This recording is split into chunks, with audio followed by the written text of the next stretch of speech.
The journey began before sunrise. The sky was still dark, painted in shades of deep blue and silver mist.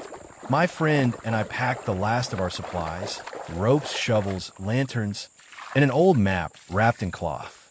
The rumor spoke of a place far beyond the mountains, a valley hidden from men's eyes for centuries. They called it the Paradise of Gold. The name alone was enough to keep us awake at night. No one knew exactly where it was. Some said it was cursed, others said it was sacred. But the map we had found told a different story, one drawn by a man who never returned.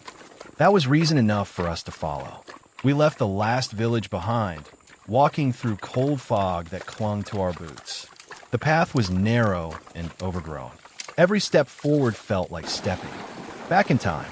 The forest whispered around us, and somewhere far ahead, we could hear the faint roar of water. By midday, the sun pierced through the clouds, lighting the first ridge of the mountains. They rose like walls of stone, endless and silent. My friend wiped the sweat from his brow.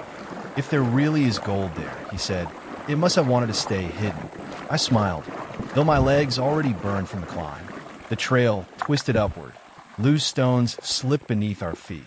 Our backpacks felt heavier with every step, but giving up wasn't an option. We had come too far to turn back. Every legend begins with those who refuse to stop. At night, we camped beside a narrow stream. The stars were sharp and cold above the treetops. We cooked a small meal in silence. The fire crackled softly, the flames reflecting in my friend's tired eyes. "Do you think it's real?" he asked again. "This paradise of gold." I stared into the dark water. "We'll know soon." The next morning, fog rolled down from the peaks, swallowing everything in light. We could barely see the trail, but we kept moving.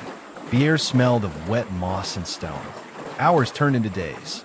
We crossed rivers on fallen logs, climbed ridges slick with dew, and slept wherever the ground was dry. Each night, the map grew clearer in our minds. Each dawn, the mountains loomed higher, older. We found signs of old paths, broken tools, rusted nails, forgotten campfires long buried beneath leaves. Others had come before us, but none had reached the end.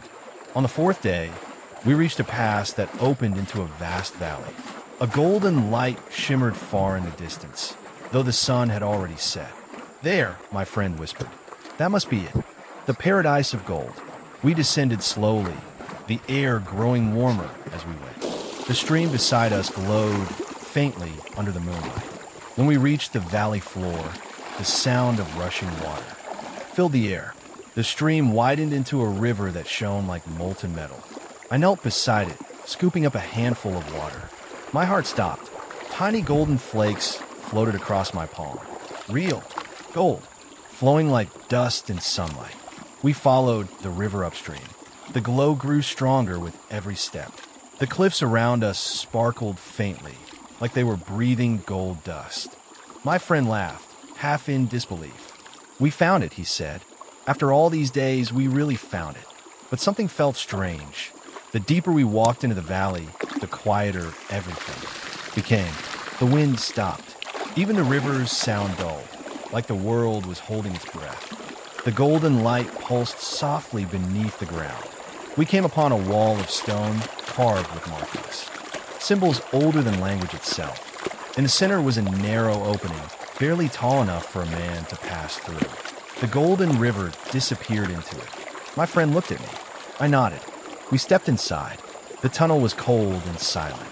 Our lamps flickered against the rock, revealing veins of gold twisting like roots. The deeper we went, the warmer the air became. A faint humming sound began to rise from the walls, soft at first, then stronger, like the earth itself was breathing. When we reached the end, the tunnel opened into a massive cavern. My light fell upon something impossible, a field of ancient fossils, each one encased in pure gold. Skeletons of creatures long extinct shimmered beneath a glowing ceiling. Gold dripped from them, stalactites like rain frozen in time. "This isn't just a mine," my friend whispered. "It's a graveyard of gold." I walked forward, speechless.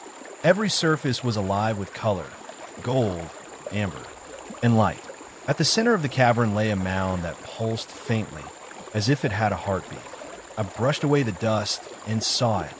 A fossilized tree root, solid gold from top to bottom. The legend was true. For centuries, the valley had hidden a treasure not mined, but grown, a natural wonder forged by the earth itself. The paradise of gold wasn't man-made. It was alive,